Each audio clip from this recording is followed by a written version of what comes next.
I am personally honored and really thrilled to be able to introduce our first speaker this week. I'm thrilled because her story isn't just about athletic achievement and success, but it's about overcoming a debilitating and sometimes deadly disease through her personal and spiritual strength. It's a compelling story. It's as compelling a story as it is interesting, and I'm sure that you will enjoy listening to Dotsie Bausch. We're going to start, if you guys will go ahead and cue it up, with a short video, after which Dotsie will come up and deliver her speech, and she's graciously agreed that afterwards she'll hang around if you'd like to take pictures. She brought her silver medal from the London Olympics, and I'm sure you'll enjoy doing that. So I am pleased to introduce to you today Dotsie Bausch.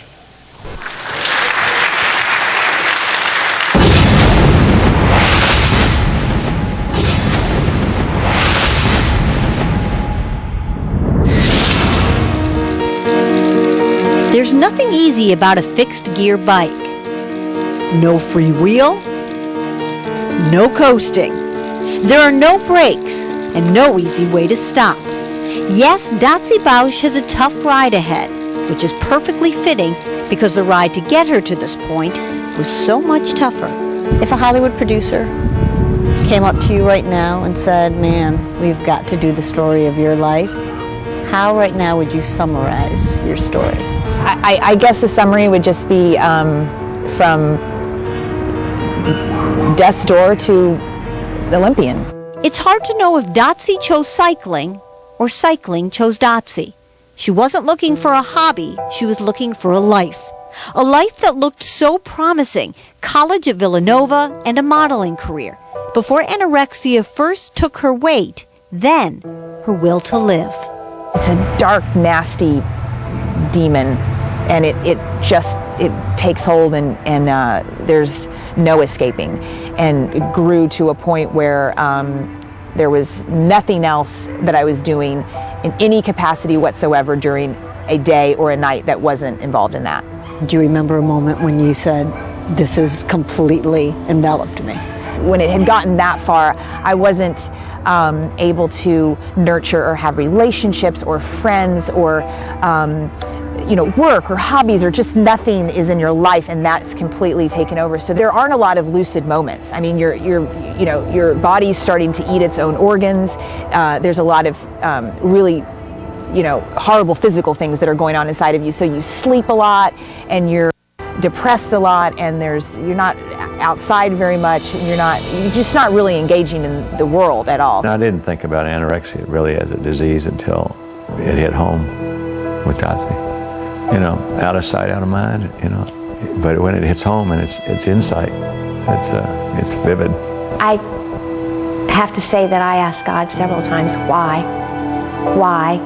You hurt for your child when they're hurting, and I hurt for her, and I wanted to fix her, and I couldn't. You're going towards death, and there's really a fork in the road whether you're going to end up dying from this or get help. And I do remember that moment. I do remember making that choice and making that decision to try to live. I didn't know if I was going to live, but I thought I would try to live. And it was strictly and completely and totally for my family. I could have cared less if I died. Just absolutely could have cared less. Would have been better off if I didn't live. And so I just, started taking steps to live for them, and then definitely my heart changed to want to live. A new life which began with therapy.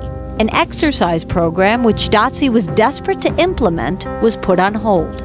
One of the addictions with anorexia is overexercise. And so when I finally was getting to a point where I was healthy enough to move my body again in a functional way, literally, my therapist said, "I'd rather us not go back to the things that you have a connection with, and I would like to think of something with you that you have never done before." And I said, "Well, I've never ridden a bike, I had a a banana seat bike for like 10 minutes when I was 10, that I remember around the neighborhood every once in a while, but it just felt so good on every aspect of my physical self, just to feel that again."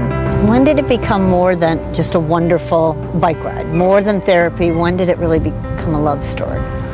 Well, immediately. She began to heal, she began to race, but far from at an Olympic level. And that is where Jim and Katie Safford, leaders of a local racing team in Southern California, first laid eyes on her. Is this the puking in the bushes? Yeah, that would be it. She's the queen of being able to suffer. And we knew it from the beginning, from the first time we picked her up off the sidewalk as she was throwing up her poor after her very first race. I'd never seen her before. We saw her at this race. She had a bike that was all the wrong everything, and she was in all the wrong gear, but she won the race. But she literally was lying on the side of the road after the race. She was just absolutely exhausted from the effort that she put in. Jim, my husband, said, go pick up that girl. She's got to get back on her bike or she's going to cramp up something awful.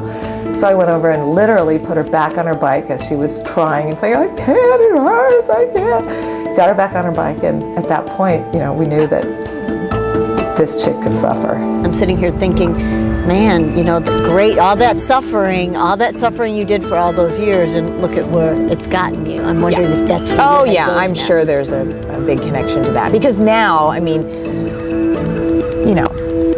not going to suffer like that ever again. This is nothing, It's just physical, and it always goes away.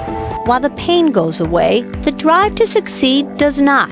7 U.S. national championships, 2 Pan American gold medals, and now, after 12 years on a bike, Dotsie Bausch can call herself an Olympian. Am I surprised that she has succeeded? No, but the Olympics, that's something a person dreams about. What is it that touches your heart when you're thinking about it? I don't know. She kept going. She didn't give up the dream. It's so wonderful when your children accomplish what they want to accomplish, and you get to see them accomplish that. It's a gift.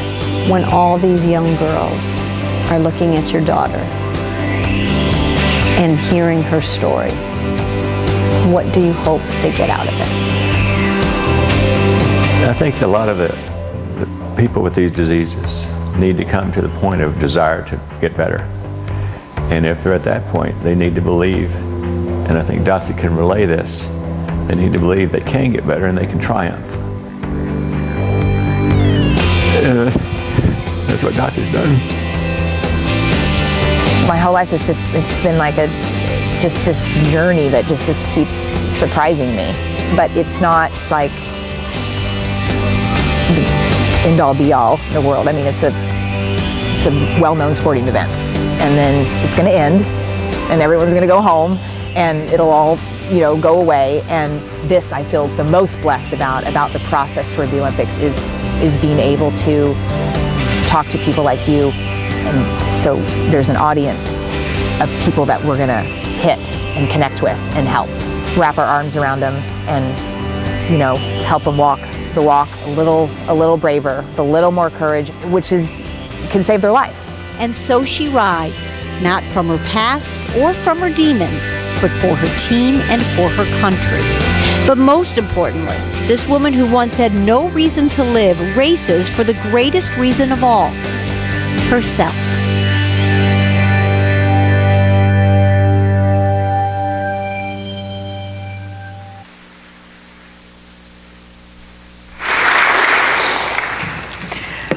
Yes, I didn't do it. It feels like I'm in interrogation.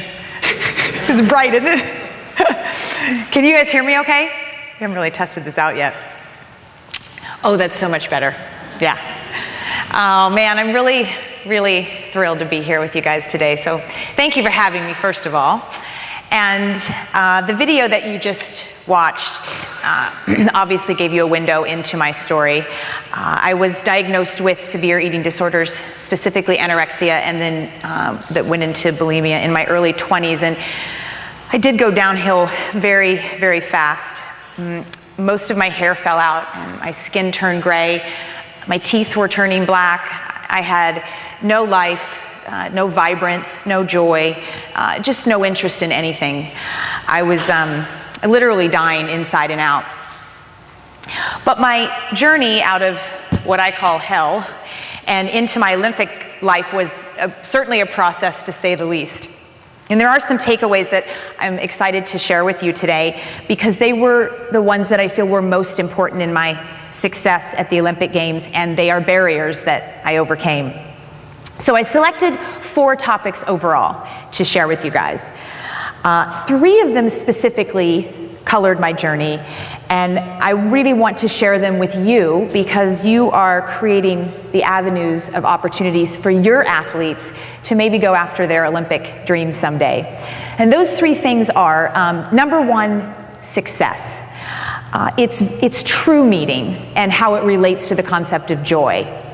Number 2 is about mind management and its role in peak performance. And number 3 is about faith and its role in peak performance. Now, my 4th topic is going to be a guide or tips on how to help and how to reach out if you have an athlete who you suspect has disordered eating. And I don't mean to be disjointed in my presentation of topics today, but I just couldn't in good conscience give this talk and not finish with a section on eating disorders. So we're gonna do Olympics for 3 topics, and then we're gonna move to a section on eating disorders, and that's where maybe you might wanna take some notes because I have some good tips. So let's dive in. What you do as coaches can very literally break or make a spirit, a goal, or a dream for your athletes. You have immense influence and immense input on whether an athlete can be successful or not. And I don't mean to put too much pressure on you today, but then again, maybe I do.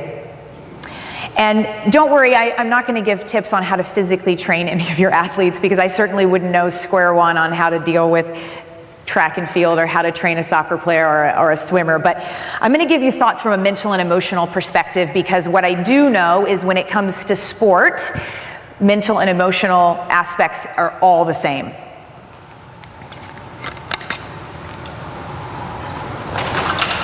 All right, so we are going to start with the word success, like I said, and it means so many things to so many different people. What is it really? How do I define? Oh, I better not do that again. Okay, remind me not to do that as you see me right here. Okay. What does success mean to you? And I'm going to give you my definition of it.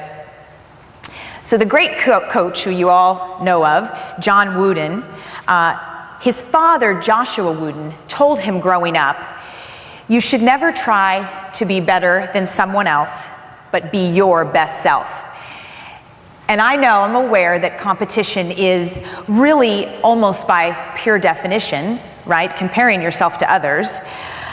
But there's one very dangerous element when you do this, and that is that you have absolutely no control, 0 control over those other people's performances or preparation or anything about them. You alone only have control over yourself and what you put forth. And this concept is one that I lived by on my journey to the Olympics, because there will always be someone better than you, even on your own team. You're fighting for spots on the team because there's somebody better on any given day. So don't compare yourselves to others. Compare yourself to you, because you have control over your preparation and your journey, right? Yes, you do. You have that control. And if you can be your best you, it will clear a path for you of joy like you've never experienced before. So then success to me is being able to find that joy in each day, pulling out the positives and not the negatives from practice or training, and looking for and finding the fun and the laughter in each moment and with your teammates.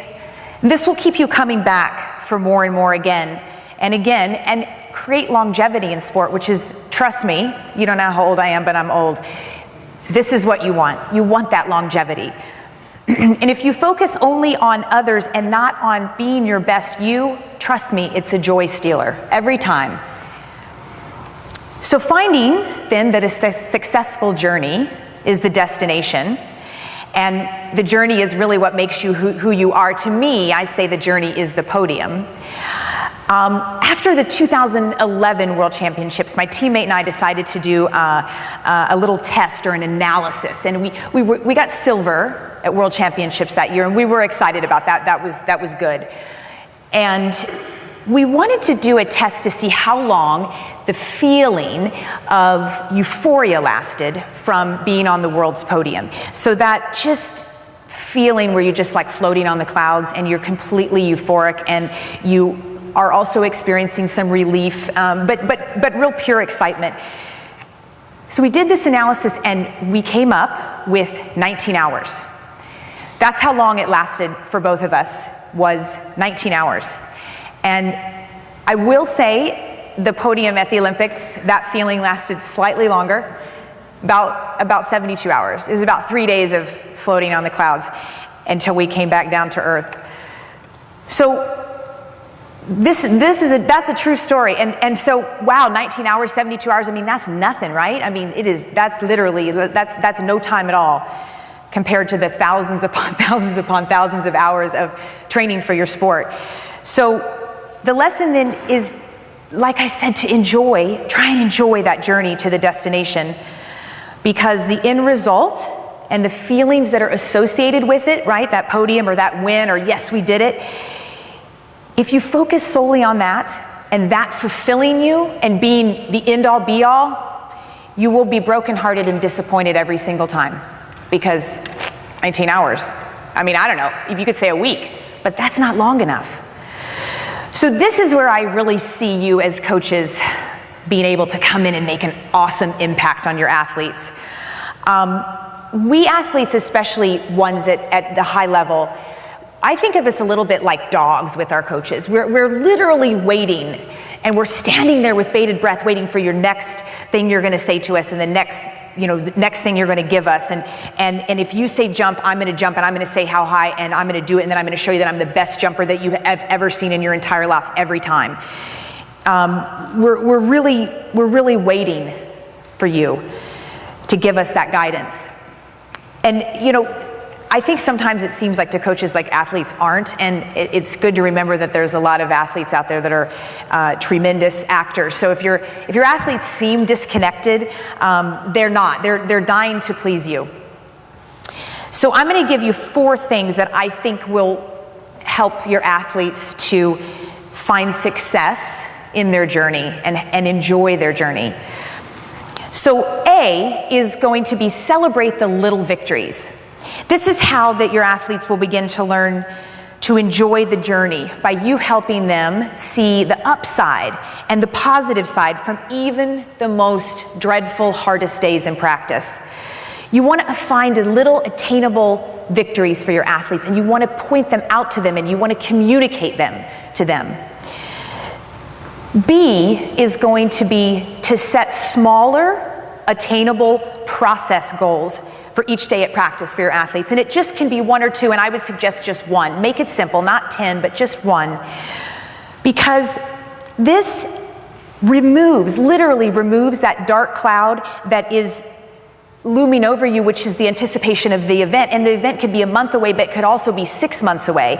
And that removes that, because then the athlete, they don't have to wait for the final outcome to feel like a winner. They can feel like a winner every day, because you're setting small goals and they're achieving them. Now C, and this might sound a little strange, but keep the mood light when the time is right. Most elite level athletes have an all-encompassing, incredible, overwhelming amount of pressure that they put on themselves, okay? They do not need any extra pressure from you. You think they do, they don't need it. They're doing it to themselves. Can't do that anymore. So you want to keep the mood light when the time is right, and you want to laugh with your athletes. Get to know your athletes as people outside of just being athletes. Enjoy their other talents that they have, because they probably have some other talents too, and get to know them as people. And D, and the last one, is to teach your athletes to give more than they receive from their teammates. I see this as having a big impact for them over time, in helping them to truly enjoy their journey. And if you want to have an impact on them much further than, say, high school or college, you want to teach them to be kind and giving by being an example yourself of being kind and giving. What this does is it takes the constant focus and pressure off of them as an athlete, and that's part of what we want to do. What I just said is remove some of that pressure, because they're putting so much on themselves. And it'll help to shine a light on them as human beings, and this is something that is sustainable throughout their whole lives. And to me, that's the legacy that John Wooden left to you as coaches. So the second takeaway in my journey to the Olympics was that I learned to manage my inner chimp. And that must sound like, what? You're who? It's my inner chimp or chimpanzee. And this concept arose from the great British psychiatrist Dr. Steve Peters. He originally worked in forensics, or with crazy people, psychopaths. But then he was catapulted into fame after working with many athletes, and he has some 10 or 11 Olympic gold medals to his credit. It's a connection there with the crazy people and the athletes. So he has a book called The Chimp Paradox, which I highly recommend, and he discusses in it the reasons why we choke as athletes, or really what happens literally inside of our brains from an oxygen uptake level, and why sometimes we seemingly can't perform at what are the biggest events of our entire career. So this is big stuff for your athletes, and if you can teach them how to navigate their inner chimp that lives inside of them, and I'll just give you a little cheat sheet. The inner chimp is your self-doubt, right? That's that part of your brain that is just so loud sometimes and is saying that you can't do this, you're not good enough. And if you can help them to understand in management, I promise you, you'll be a big hero on your campus as a coach. So I'm just going to go into the principles of chimp management. So be open-minded here, because if you come in with a preconception of how the athlete's mind works, then you're going to kind of miss this, because it's got some new concepts and ideas.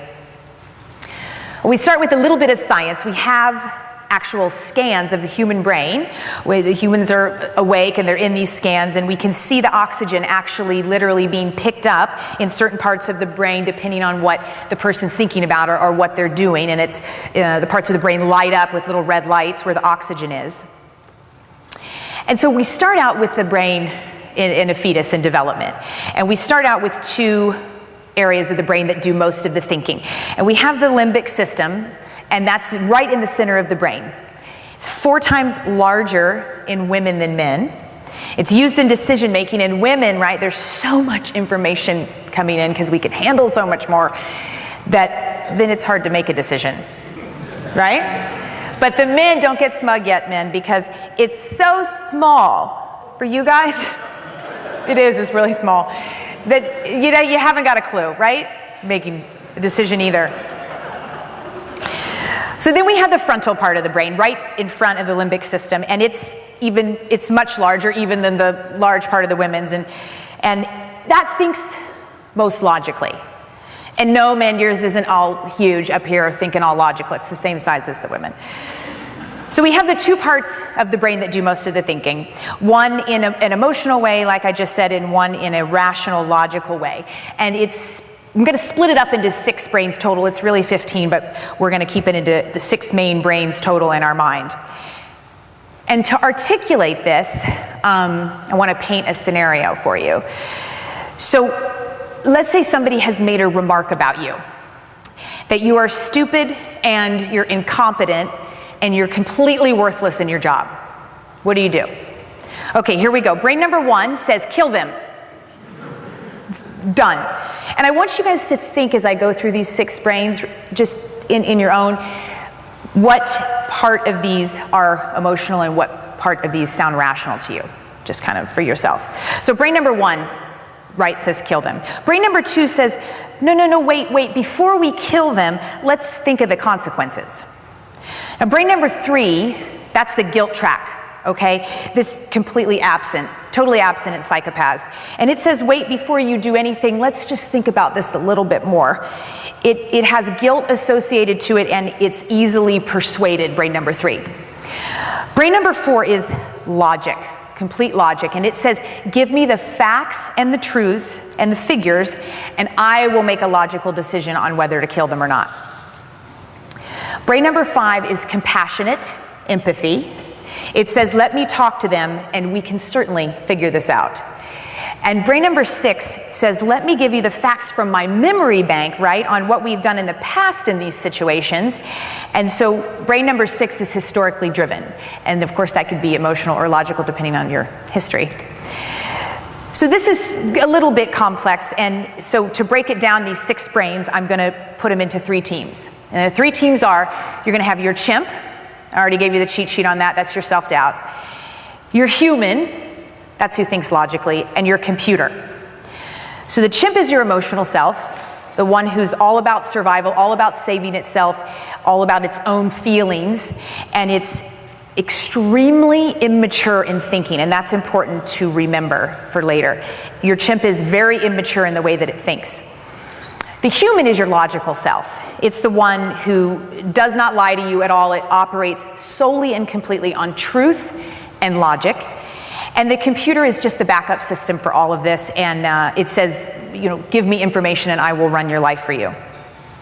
So there's the 3 of you. There's the human, it says, give me facts and truths and I will work logically. And then there's the chimp that says, give me emotions and feelings and I will make a decision. And the computer just says, give me input.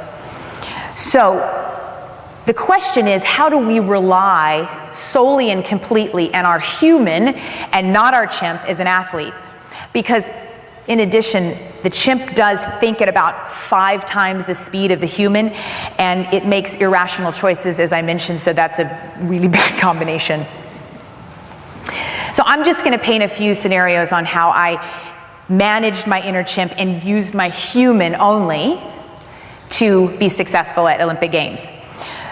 So that chimp, like I said, is that real emotional part of you, and that's the one that is the self-doubt, and usually only creeps in at critical times, is like only saying these negative things to you, like you suck at this and you can't do this, and it's like that voice in your head that you're no good and you're going to die out there and people are going to laugh at you and who do you think you are and you're not of this caliber, and it's that constant self-doubt that berates yourself. And then your human is completely logical, and it says you've trained for this forever, every day of your life, over and over and over again. So logically speaking, I'm saying, well, you can't fail. I mean, the human's just logical, right? There's no reason for failure. You're ready for this. So the 2 steps for being able to manage your chimp is, first, you can't ignore your chimp. You need to listen to its feelings, allow it to express itself. And it's a little bit like maybe a relationship or marital counseling, right? You need to be able to listen and say, yes, I hear your feelings. I understand that they're valid. Same thing with your chimp. So that's nurturing your chimp, is that what that would be called. And it's not battling with your chimp or trying to win over, through willpower to beat it. It's nurturing its feelings by recognizing them and allowing them to be heard. And then the second step to that is to actually manage your chimp. And you're going to do this with 3 things. You're going to exercise the chimp, and you're going to box the chimp, and then you're going to feed the chimp a banana. So to exercise the chimp is you're allowing the chimp to let it all out. And I use this over and over again. Before London, we were in Spain for 2 months training with the team prior to stepping on the plane to go to the Olympic Games in London.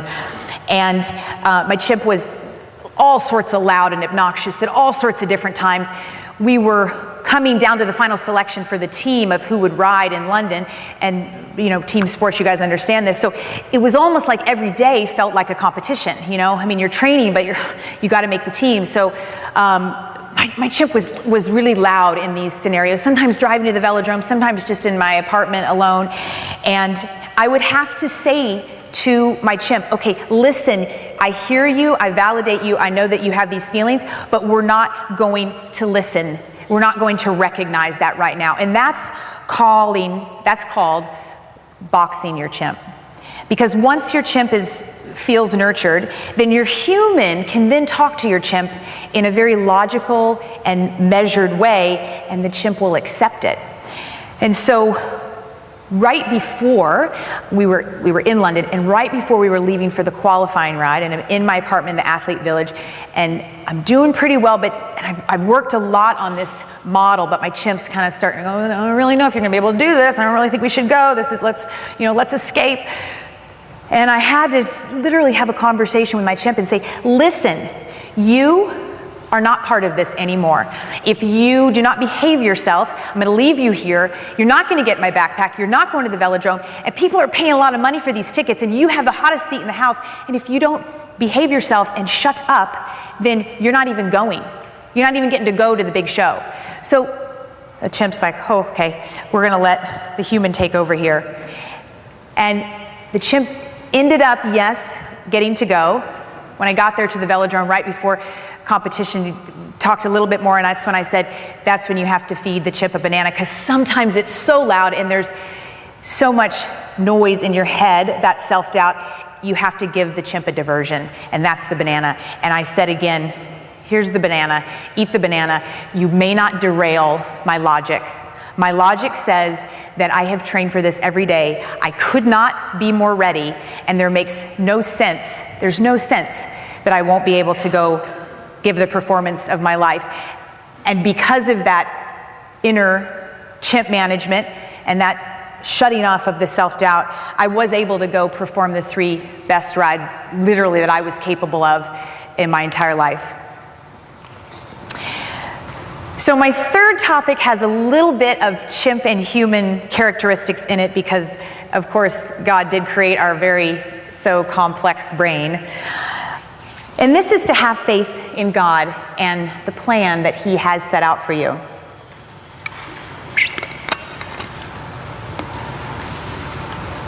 So like I told you, my journey to the Olympic Games in the last few months, especially before London, was riddled with a lot of self-doubt. I was saying things to myself like, oh gosh, you're really too old for this. You're not good enough. You're not strong enough. You're not of Olympic caliber. Come on, really? You almost died like 10 years ago, and your body's not going to be able to handle this. And it was really all too much. Sometimes I just wanted to say, send the other teammates, I'm not capable. It was just, the pressure was just building so high, like every day the countdown leading into the games, and we're, fighting amongst each other to make the team. And there was one afternoon I was in my apartment, and I really just had a complete meltdown, panic attack. My husband was off riding in the mountains on his bike, and I was I was on rollers, which is a piece of equipment that we use on our bikes. It's not fixed in, so you can fly off the rollers and crash very easily. And I'm listening to my iPod, and I start getting just crying really hard. I mean, the pressure's just setting in, and it's overwhelming. And I really got so hysterical that I had to get off the rollers because I would have crashed. And I go into the bedroom, and I bent down on my knees, and I'm over my bed, and I'm just praying, and I'm just freaking out. It was literally so loud. If you'd heard it that day, you would have thought there was like an axe murderer was in there. I was just going crazy. And I ended up picking up the phone and calling my sister, who's one of the most logical, rational people that I know. And I was so hysterical. I couldn't speak to her, but she's used to answering these random calls from the who knows what phone number, because we're in Spain, and you never know what phone number. So she picks the phone, hello. And I'm just so upset. And she can't hear anything, right? There's no oxygen transfer inside of me. There we go again.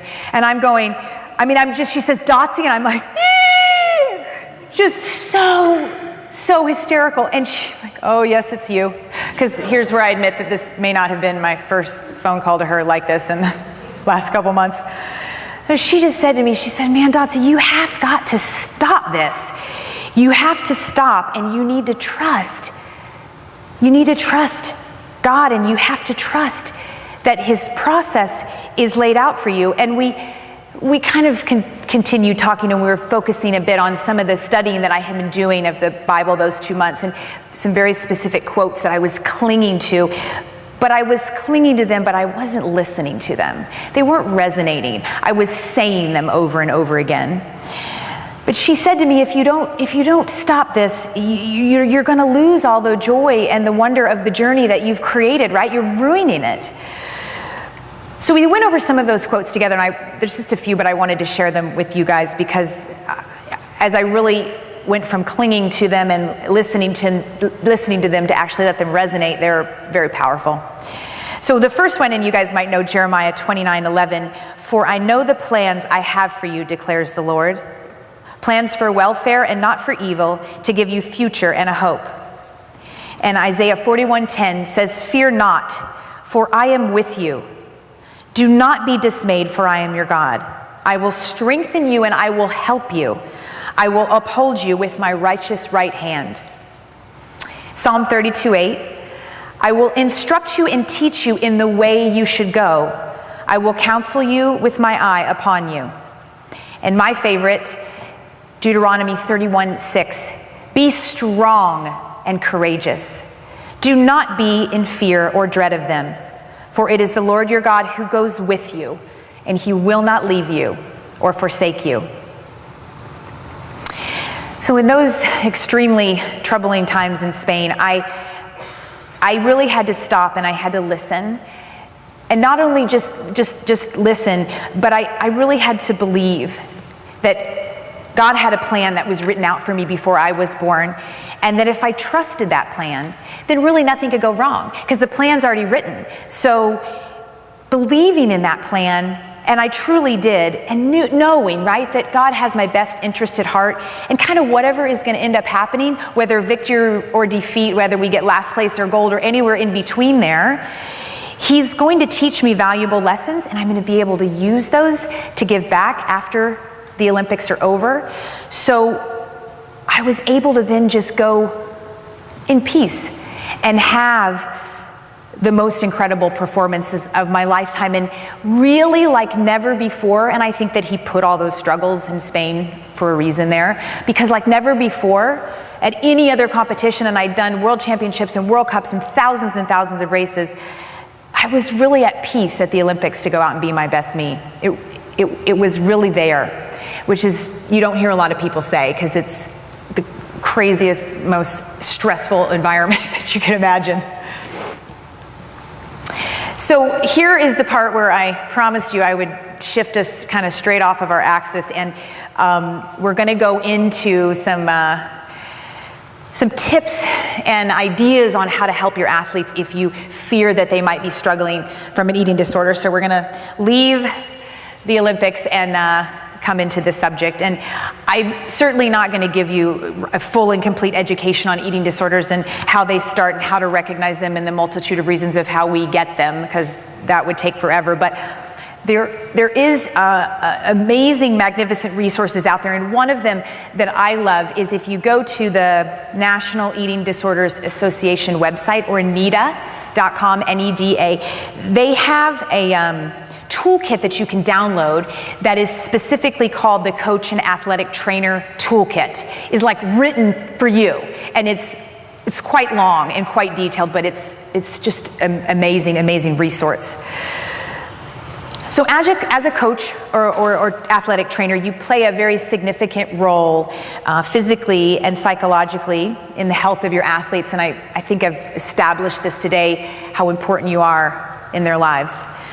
So I'm going to give you 8 tips on what you can do if you suspect or fear that one or more of your athletes are struggling from an eating disorder.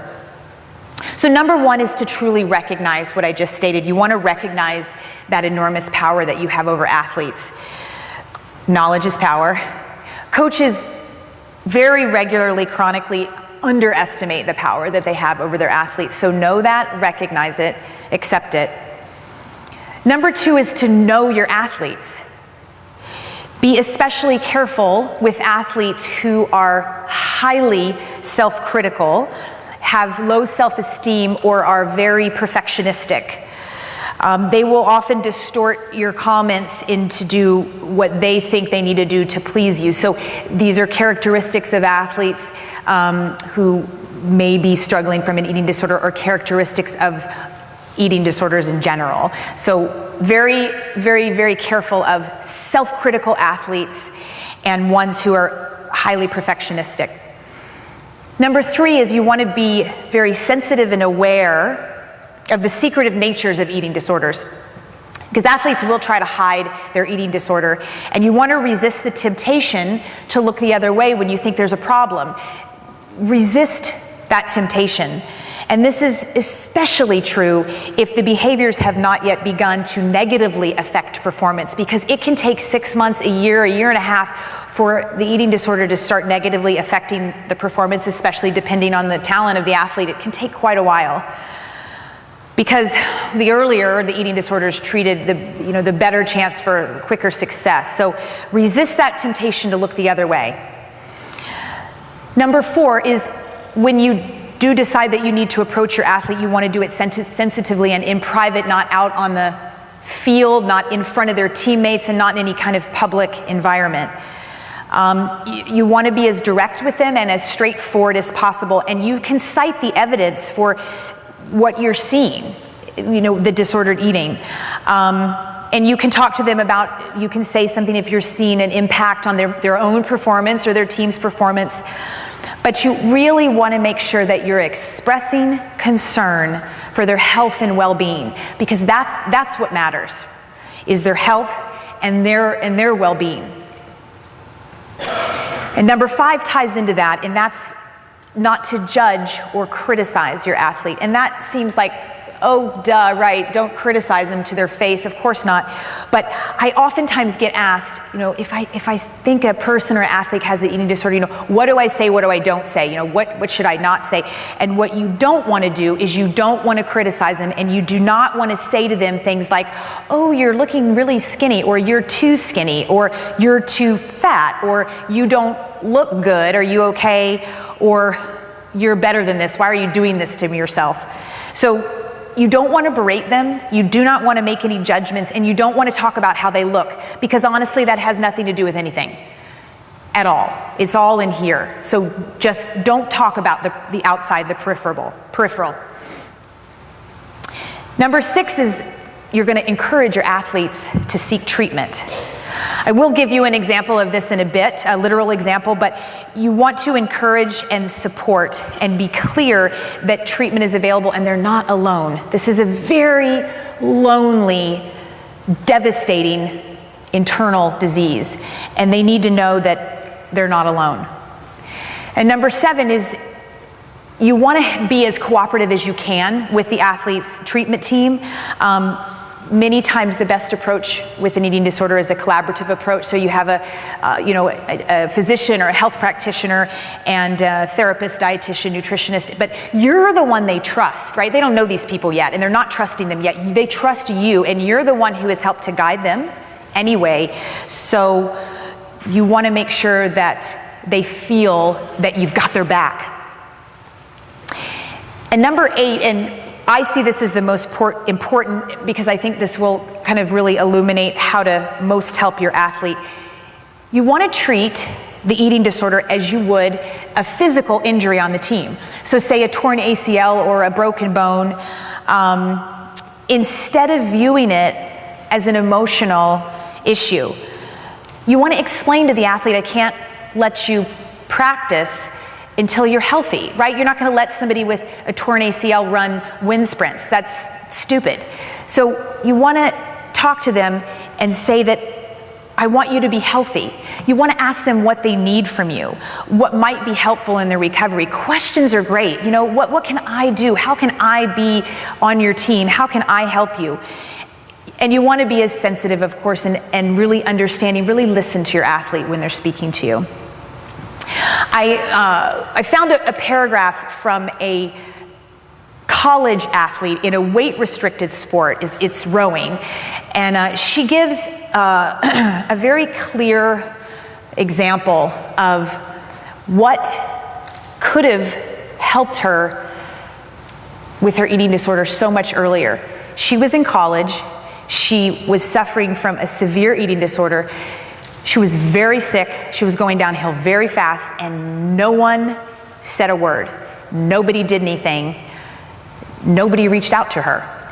And I myself suffered from my eating disorder, as you saw in the video, before I found elite sport. So I don't have this exact perspective, and I really want to read this to you because you can hear in her words what you as coaches could do. She says, in retrospect, what would have helped me is access to resources, information, referrals, and support, and the permission to use those resources. An acknowledgement that, hey, this is something you may be struggling with, and here's where you can get help for it, would have gone a long way toward helping me get better. It's terrifying to seek help within the culture of one's sport because there's so much shame and judgment associated with eating disorders. My deep fear was of not belonging or being valuable to the team. Bringing resources to the team increases the chance that a struggling athlete will get help. Another important piece, she says, especially for weight-restricted sports, is to talk about the weight-making process. Educate your athletes and provide resources outlining the best ways to make weight. Alert them to the physiological consequences of doing it the wrong way. Some weight-making processes adhere to secretive practices unofficially passed on among athletes and coaches. We all know what these are and what I'm talking about. Everyone wants to make it look easy, so they downplay the extremes they put their body through. For coaches, athletes, and teammates, eating disorders are messy and they're complicated and they can be confusing, and it's easier to avoid address the problem. But the disorder will not go away by itself, and most people are not equipped to tackle these issues alone. As a coach, the best thing for you to do is take action. Start asking questions, she says. Find professionals who can help and let them know you care. And that's really kind of the umbrella over all of this, is let them know you care. So I created a sample conversation with an athlete if you're concerned they're struggling with an eating disorder. It's just kind of an idea on how you might approach an athlete if you feel or you fear that they're being restrictive in their eating. And it would sound something like this. Sarah, I really value you as a team member, and I appreciate X, Y, and Z about you. Let them know how awesome they are and what you appreciate about them as athletes. But I am concerned noticing that you do seem to have a hard time focusing, and you're not being as social with your teammates, and it seems like you might be restrictive in your eating and are training to the point of diminishing returns. So I think you could just maybe benefit from seeing a nutritionist or a health services on campus for an evaluation to determine if there is a problem. Would you be willing to explore this idea with me? Would you be willing to explore this idea with me? You're giving them permission to seek help, and they need that because, like I said before, it's a very private, very scary, very embarrassing disorder. So you give them permission to seek help. You're saying you will be with them, right? They're not alone. And you are telling them that someone cares about them deeply, and that really can be almost enough right there. But those are really the critical components. Those are the ones that are most important in reaching out. So in conclusion, I have my very, very, very favorite quote to read to you because I really feel it encompasses everything I've spoken about today, from my definition of success to giving more than you receive, to managing your emotional self, right? Your inner self chimp or your self-doubt, to faith, and finally to feeling adequate and unique and cared for if you're struggling with any demons or one such as an eating disorder. And it's a quote by Marianne Williamson. Our deepest fear is not that we are inadequate. Our deepest fear is that we are powerful beyond measure. It is our light, not our darkness, that most frightens us.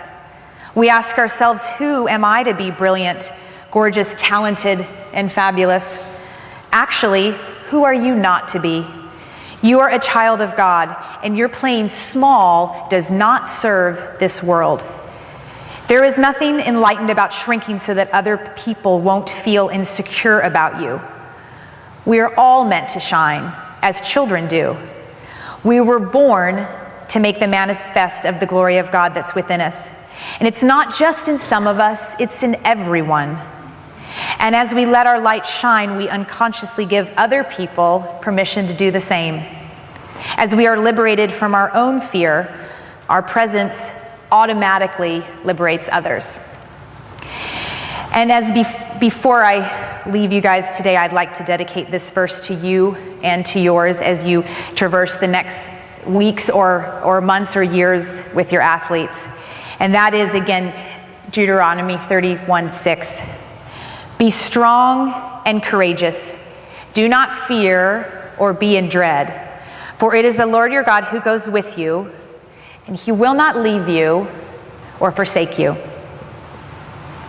So thanks a lot for allowing me to be with you guys today. It was a real thrill to come to Concordia and talk to you. Thanks. Okay.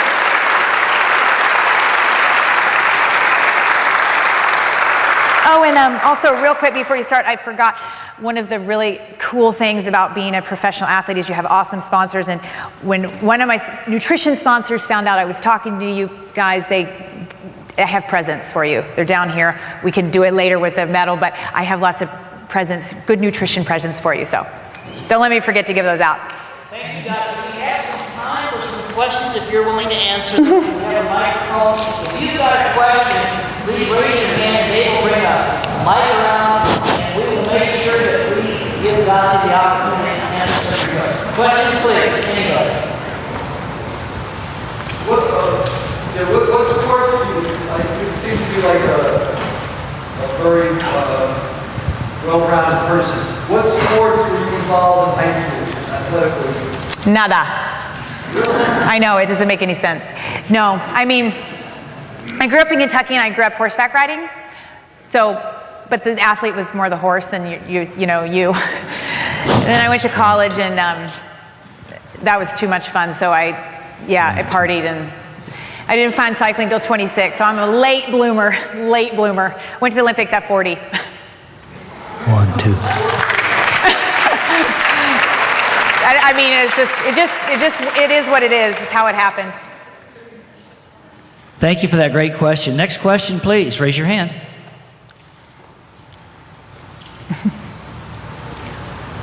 Here we go.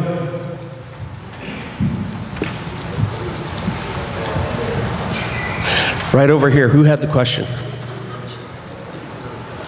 Thank you. Thank you. I just wanted to ask, how common are eating disorders in male athletes?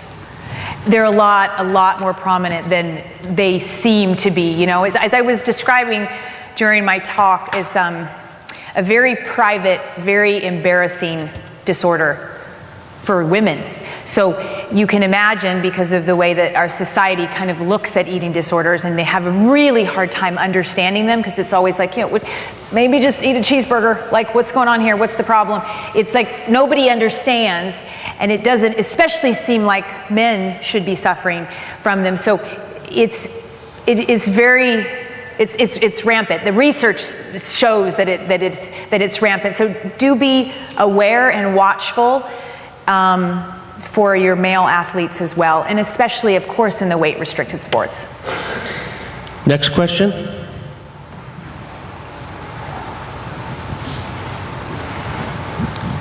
Are you currently training, and if not, what are your future goals? Yeah, well, I don't know, training, we could sort of still call it maybe. I slog around on the wheel of my husband.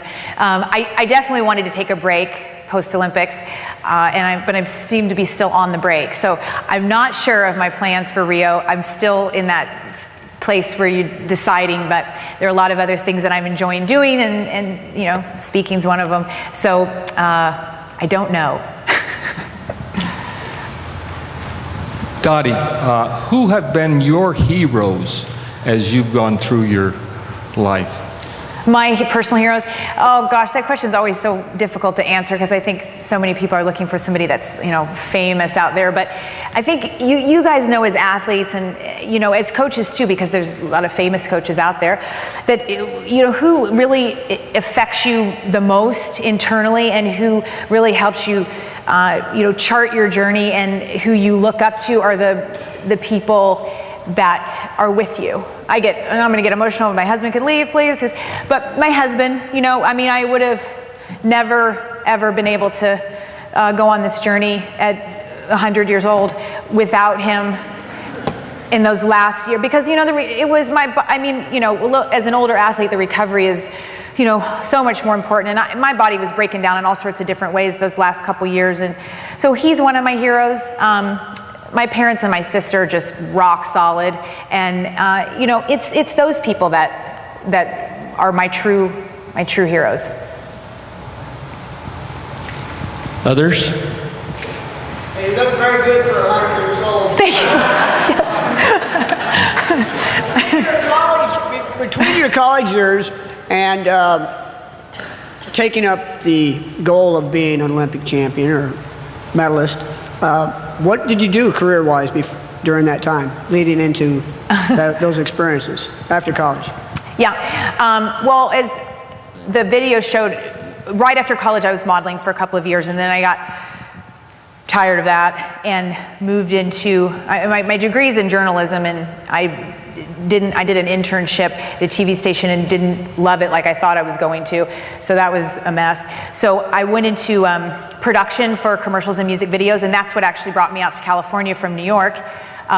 We did a pilot, like the set direction, everything for, well, this is going to date me too, but Dharma and Greg, and the pilot for that, which is a long time ago, and I worked in that for almost all the way up until I wasn't working some of those years when I was really sick, but that was basically all the way up until when I found cycling. And then when I got asked to be on the national team and travel in Europe, I thought, well, I can work, till I'm 70, but I'm not going to get this opportunity so I took that and then been a professional cyclist for the last 13 years.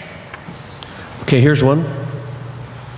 This really isn't a question, but I think for all of us, and we brought a big group of girls, but I love that managing your inner chimp, because I think it applies to anything in life that we're doing. Yeah. And whether you're 15 or I won't say how old I am, I think that's such a mastery. And I love the fact that when you finally got to the ultimate goal of Olympics, you were at peace. You went through awfulness, but then you're at peace. And I don't know if the girls have any questions. They're competing and they're trying to be their best, but appreciate that concept. Love to hear more about that. But I think we always have that. We don't understand why that voice is so loud sometimes, that self-doubt voice, and we don't know how to quiet it. It's really kind of shocking. It was for me, because it can come out. It hasn't been loud at all during training and practice, right? You're like super strong and so much confidence when you're in practice, going to practice and training, and then it just like rears its ugly head in big competitions, and you don't know how to deal with it.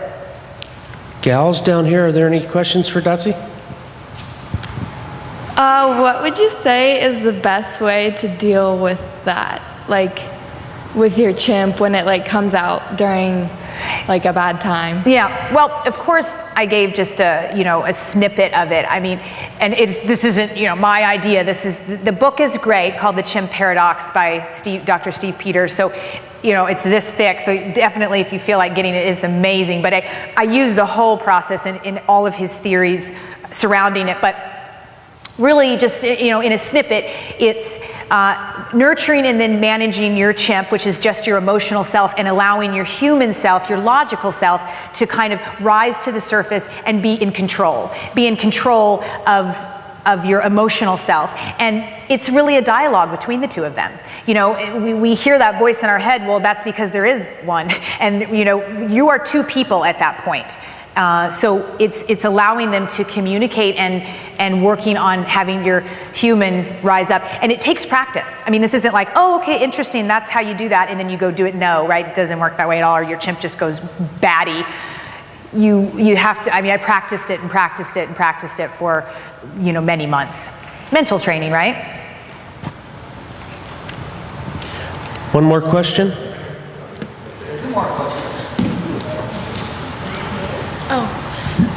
Do you think that coaches put so much pressure on us for our own good or for themselves to feel good? Yeah, I know. Great question, right? What's the deal here?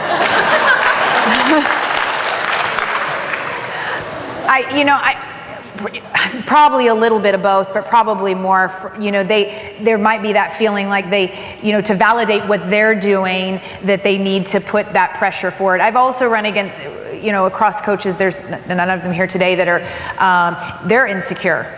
So they add the pressure. It's like, I don't need yours. We have our own. They don't realize how much we put on ourselves and how type A most of us are that are at elite level of sport. So I don't know I don't know all the whys of it. I know I coach, and that's something that I try to really steer away from, because it just magnifies your own self-doubt, right? Because the pressure is what makes you crack and makes you have those two voices that are talking. I have one more question.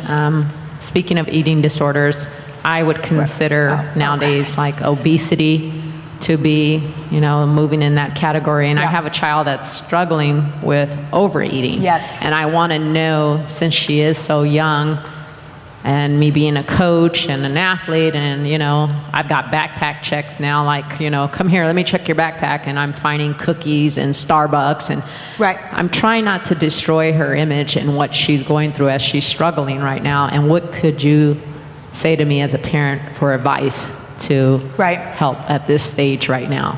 So undereating and overeating, although they look different from the outside, is the same thing going on the inside. So this is just like the vehicle that you're using, whether you're stuffing yourself or you're completely restricting.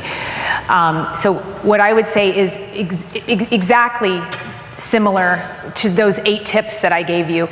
You want to approach the athlete, or daughter, friend, mother, it can be anybody, with love and care and concern. Don't not approach it, because they are feeling really scared and really alone and really embarrassed. So that's why you also want to do it in a private setting, but say, I think something might be going on. And you can cite, like I said before, the specifics of what you're seeing. That's okay. But it's just staying away from, you're looking this way or you seem to be this way, right? It's emotionally supporting them and showing them that, I care.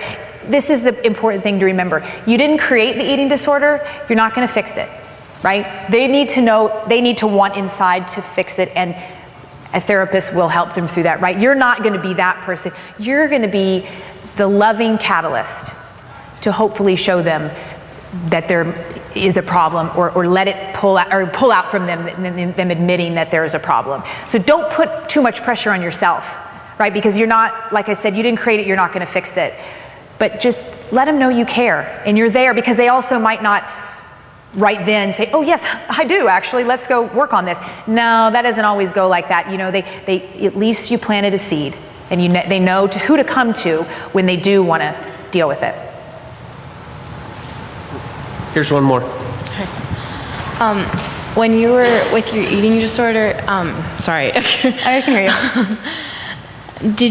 Did you try to emulate someone else, or was it your own in your mind, your own body image? Right.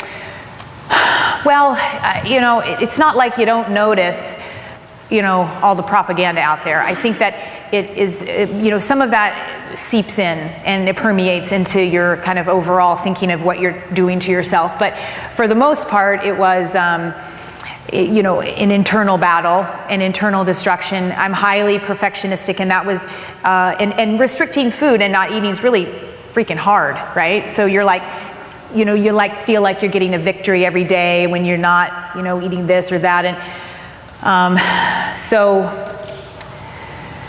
yeah, does that sort of help? Does that sort of answer? Okay. I mean, I would not say, I don't think anyone really with the true eating disorder would say, yes, it's completely from the outside world. But it doesn't help. I mean, if we lived in a bubble, there would still be eating disorders. I don't know if there would be more or less, or how bad or worse or better they would be. I'm not living in our society, right? Especially in America, like with the propaganda, but yeah. Okay, I feel like you sort of answered this in that last question, but obviously I would imagine from your experience that a lot of people with eating disorders one way or the other are in denial about it. And like you said, the first time you want to approach them, they may not be receptive. Yeah, so right. As a coach perspective, at what point do you feel like you need to do more than just approach if they're not approach receptive? Somebody else, like a physician or a nutritionist, to then approach them, kind of thing. Well, I mean, I'm a strong believer that the people they trust the most are the ones that are going to be able to, pull it out of them, if you will, or help that admission. So I don't personally think that then, if you have an athlete that's passing out, we're talking, really serious physical situation that's going on. You have to call a doctor in, and they're going to go against their own will, and it would be forced. And yes, obviously there are those scenarios. But if that's not happening, I don't think somebody from the outside who they don't even know, that's not who they're going to be honest with. So it's just, I think, more of you just planting little seeds, saying a few more things than just one thing that first time, they can be in denial on the outside, but the truth is, they deep down, they're aware, So it's just letting that come to life. When you were training, did you hit plateaus, and how did you get out of them? Oh, wow. Yes. Oh, you go through so many of those, right? And it's tough. And it's tough for you guys too, because you're still growing and developing, as so there's the bonus for being 40. None of that's happening anymore. So I hit plateaus, but I think it's just acknowledging that you've hit a plateau is really powerful, just within that, and say, okay, look at it deeply with your coach. Why is this happening? What can we do? But I will say this, rest and recovery is your best friend. And that's the hardest thing, I think, to teach elite level athletes, because they want to go. But training is tearing down. That is it. You do not get stronger training. That is a complete misnomer. That is false. You're tearing down training. Only in recovery can you build back up and rebuild yourself. So, be a little lazy, because we're not by nature elite athletes. So that sounds foreign, but when you hit a plateau, give yourself a break, man. Just rest a little bit. Take a little bit of time off. All sorts of things will illuminate when you have a little bit of rest. So I would say definitely, because I know you would probably tend towards training harder in plateaus, but give yourself a break. Have some rest. Thank you, Dotsie, for those great answers to wonderful questions. Thank you. Thanks.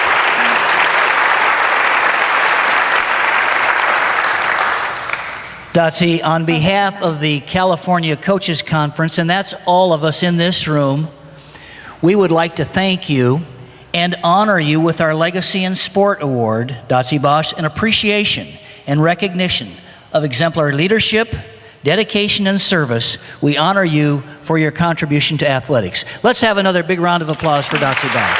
Thank you. That's amazing. Thank you so much. Thanks. Cool.